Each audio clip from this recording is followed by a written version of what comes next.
जय हिंद साथियों। चलिए, महत्वपूर्ण क्वेश्चन है बिहार पुलिस के लिए। ये 25 क्वेश्चन का सेट है। आप अपने आप को अंदाज़ा लगा सकते हैं टेस्ट देकर कम समय में कि 25 क्वेश्चन में से आपका कितना सही कितना गलत होता है। ठीक है, आप कमेंट में बता सकते हैं सर कि मेरा 25 में से कितना सही कितना गलत हुआ है। देखिए, हम आपका समय बर्बाद नहीं करेंगे, कम समय में अच्छा क्वेश्चन देने की कोशिश करते हैं। लुसेंट का टेस्ट सीरीज स्टार्ट हो गया। आप लुसेंट को रिवीजन कर सकते हैं मेरे चैनल पे आके। प्रत्येक दिन आपको सारा रिवीजन मिक्स मिलने वाला है। 25 क्वेश्चन सेट आता है लुसेंट का भी। आप उसको देख के अंदाज़ा लगा सकते हो लुसेंट में कैसा पकड़ है कैसा नहीं है। आप चाहे तो मॉर्निंग में आपका क्लास आती है 7:30 बजे के लगभग में। ठीक है, आप उनको वीडियो को भी अपलोड कर दिया जाता है लुसेंट का वाला भी, आप देख सकते हैं। ये चलिए प्रैक्टिस सेट है, प्रैक्टिस सेट दीजिए, देखिए आपको कैसा स्कोर रहा है। चलते हैं, हम आपका समय बर्बाद नहीं करेंगे। न्यू आए हैं तो चैनल को सब्सक्राइब कर दीजिएगा और चैनल सेशन अच्छा लगे तो लाइक एंड सब्सक्राइब कर दीजिएगा। अपने दोस्तों से जरूर शेयर कर दीजिएगा जो कि बिहार पुलिस की तैयारी करते होंगे। आपका समय नहीं बर्बाद करेंगे, डायरेक्ट स्क्रीन पे चलते हैं। आपके जो क्वेश्चन दिख रहा है सामने में उसको पढ़िए और टिक कीजिए। पहला क्वेश्चन कहता है एक खाद्य श्रृंखला में ऊर्जा स्तरों का निर्माण होता है, बता दीजिएगा। राइट आंसर क्या आता है 1 नंबर का। क्वेश्चन कहता है समझिएगा, एक खाद्य श्रृंखला में ऊर्जा स्तरों का निर्माण होता है। 4 ऑप्शन में से राइट आंसर क्या होता है, बता दीजिए 1 का। देखिए, इसका जो राइट आंसर हो जाता है ऑप्शन डी हो जाता, उपरोक्त सभी हो जाता है। देखिए, पूछा जरा उत्पादकों द्वारा होता है, सही है। उपरोक्त द्वारा सही है, अपघटों द्वारा सही है। तीनों ऑप्शन सही होता है। ऑप्शन नंबर डी हो जाता है, याद रख लीजिएगा आप लोग।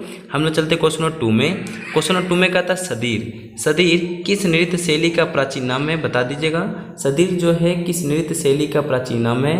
देखिए 2 नंबर का राइट आंसर क्या होता है, सभी बता दीजिएगा। देखिए, इनका जो right answer option number C हो जाता है, भरतनाट्यम हो जाता है। ठीक है, भरतनाट्यम हो जाता है, ऑप्शन नंबर सी हो जाता है 2 नंबर का। सदीर किस नृत्य शैली का प्राचीन नाम है, भरतनाट्यम का हो जाता है। आप लोग सभी याद रखिएगा। आपसे रिक्वेस्ट करते हैं कि भरतनाट्यम किस राज्य का लोक नृत्य है, आप लोग बता दीजिएगा। मोहिनीअट्टम भी किस राज्य का, भी बता दीजिएगा। ठीक है, ये दोनों आपसे पूछा जा रहा है, दोनों बता दीजिएगा। भरतनाट्यम किस राज्य का, मोहिनीअट्टम किस राज्य का लोक नृत्य है। चलते हम लोग आगे की ओर में। क्वेश्चन नंबर 3 में कहता है, देखिए सही सुमेलित नहीं है, लेकिन में से ऐसा कौन सा ऑप्शन जो कि गलत है आपको बता देना है। राइट आंसर क्या होता है 3 नंबर का। देखिए, आप लोग से रिक्वेस्ट करते हैं कि पूरा सेशन को देखिए, थोड़ा बाहर की आवाज़ से थोड़ा मैनेज कर लीजिए, क्योंकि ऐसा व्यवस्था भी नहीं है जो कि बाहर की आवाज़ ना आए। थोड़ा बाहर की आवाज़ आ रही है उनको मैनेज करते हुए पढ़िएगा। ठीक है, आपको क्वेश्चन पे ध्यान दीजिए, बाहर की आवाज़ को छोड़ दीजिएगा।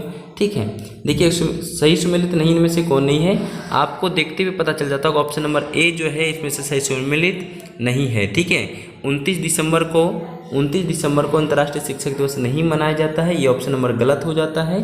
ठीक है, ये 5 अक्टूबर को अंतर्राष्ट्रीय शिक्षक दिवस मनाया जाता है, आप लोग सभी याद रखिएगा। 5 अक्टूबर को अंतर्राष्ट्रीय शिक्षक दिवस मनाया जाता है। 24 दिसंबर को राष्ट्रीय उपभोक्ता अधिकार है। 23 दिसंबर को किसान दिवस मनाया जाता है। 18 दिसंबर को अंतर्राष्ट्रीय प्रवासी दिवस मनाया जाता है। 4 ऑप्शन याद रख लीजिए। ये क्वेश्चन पूछे जाने वाला प्रश्न है, बहुत इंपॉर्टेंट प्रश्न है। सेशन लगा अच्छा लग रहा हो तो लाइक कर दीजिएगा। ठीक है, बिना लाइक करते हुए आप लोग चले जाते हैं, रिक्वेस्ट करते हैं आपसे। क्वेश्चन नंबर 4 में देखिए, क्वेश्चन कहता है क्या है, पर्यावरण और विकास पर संयुक्त राष्ट्र सम्मेलन को कहते हैं। पर्यावरण और विकास पर संयुक्त राष्ट्र सम्मेलन को कहते हैं। देखिए राइट आंसर क्या होता है 4 नंबर का, बता दीजिएगा। आप लोग बाहर के आवाज़ को थोड़ा सा अनदेखा करके पढ़िए। देखिए क्वेश्चन और सी, ऑप्शन नंबर सी हो जाता है अर्थ समिट, जिसको कहते हैं पृथ्वी का शिखर कहते हैं। ठीक है, ऑप्शन नंबर सी हो जाता है, सब याद रख लीजिएगा। अर्थ समिट या पृथ्वी का शिखर कहते हैं। हम लोग चलते क्वेश्चन नंबर 5 में। क्वेश्चन नंबर 5 में कहते हैं रामचंद्र नारायण जी द्विवेदी किस नाम से विख्यात है, बता दीजिएगा। रामचंद्र नारायण जी द्विवेदी किस नाम से विख्यात है। क्वेश्चन नंबर 5 का बता दी, राइट आंसर क्या होता है। देखिए 5 का ऑप्शन और सी हो जाता है कवि प्रदीप, कवि प्रदीप हो जाता है। ठीक है, ऑप्शन नंबर आपका राइट आंसर सी हो जाता है, कवि प्रदीप हो जाता है। ठीक है, पूछा जा रहा है कि रामचंद्र नारायण जी द्विवेदी किस नाम से विख्यात हैं, कवि प्रदीप हो जाता है। क्वेश्चन नंबर 5 का ऑप्शन और सी होता है, याद रख लीजिएगा। क्वेश्चन नंबर 6 का देखिएगा, आनंद वन स्थापित करने के लिए कौन विख्यात है। आनंद वन स्थापित करने के लिए कौन विख्यात है, बता दीजिएगा। क्वेश्चन नंबर 6 का राइट आंसर क्या होता है।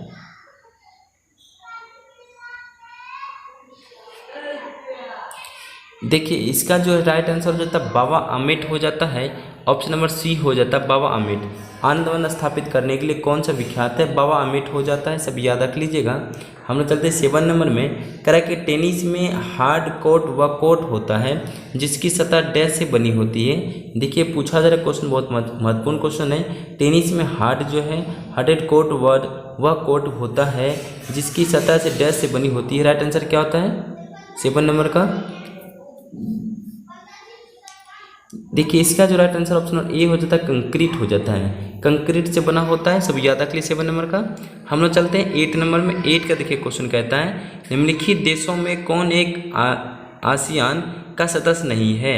निम्नलिखित देशों में कौन एक आसियान का सदस्य नहीं है, बता दीजिएगा। इनमें से राइट आंसर क्या होता है 8 नंबर का? इसका जो राइट आंसर ऑप्शन बी हो जाता है भारत। ठीक है, भारत हो जाता है, आसियान का सदस्य नहीं है भारत, सभी याद रख लीजिएगा। ऑप्शन नंबर बी हो जाता है। हम लोग चलते हैं क्वेश्चन नंबर 9 में। 9 का क्वेश्चन कह रहा है बक्सर के युद्ध के समय बंगाल का नवाब कौन था? बक्सर के युद्ध के समय बंगाल का नवाब कौन था? क्वेश्चन नंबर देखिएगा 9 नंबर का राइट आंसर क्या होता है, बता दीजिएगा।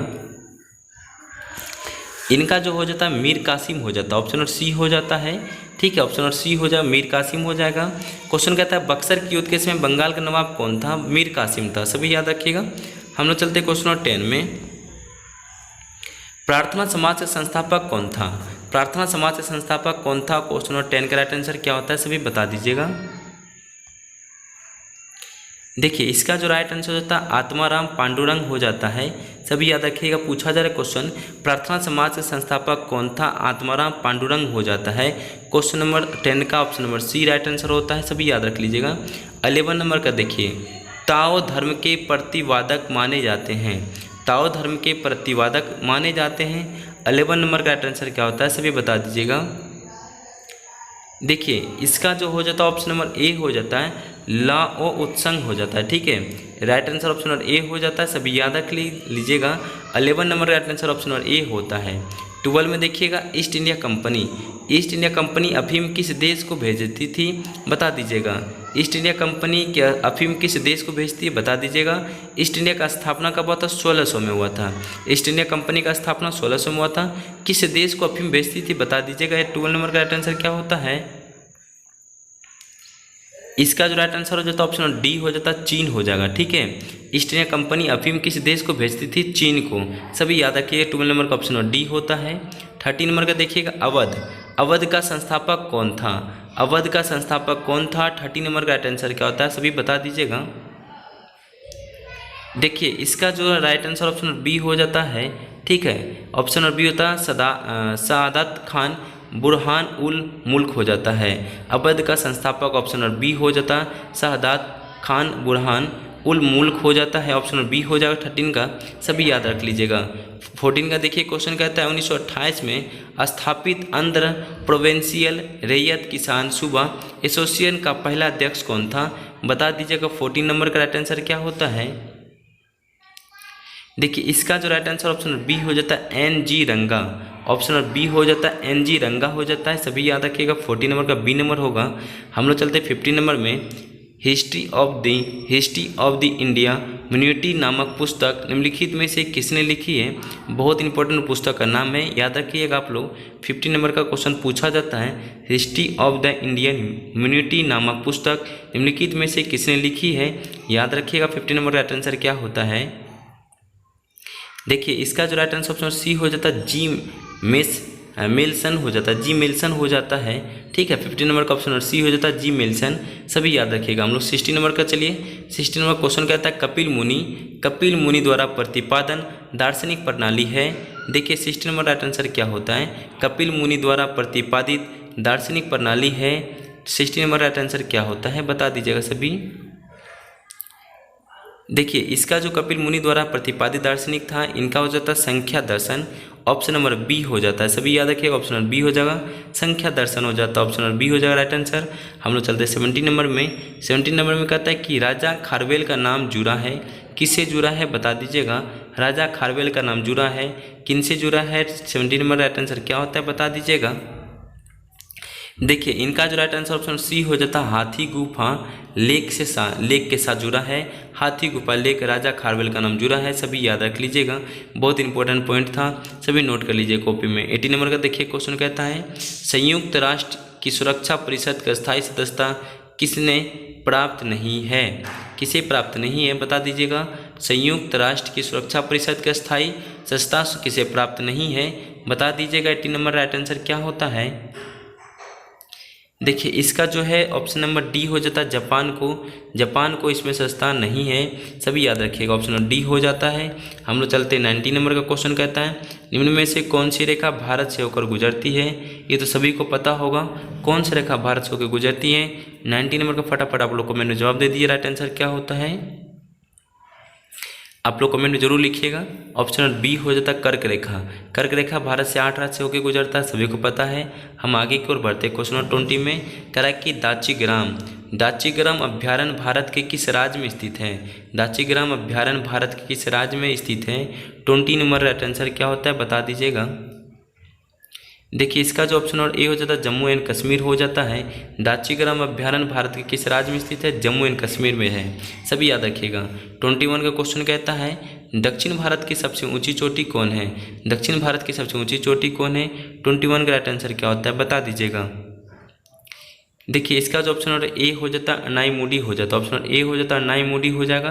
दक्षिण भारत की सबसे ऊंची चोटी है अनाईमुडी हो जाता है, सभी याद रखिए। 21 का ऑप्शन नंबर ए हो जाता है। 22 का क्वेश्चन देखिए, केंद्रीय रेलवे का मुख्यालय कहाँ है।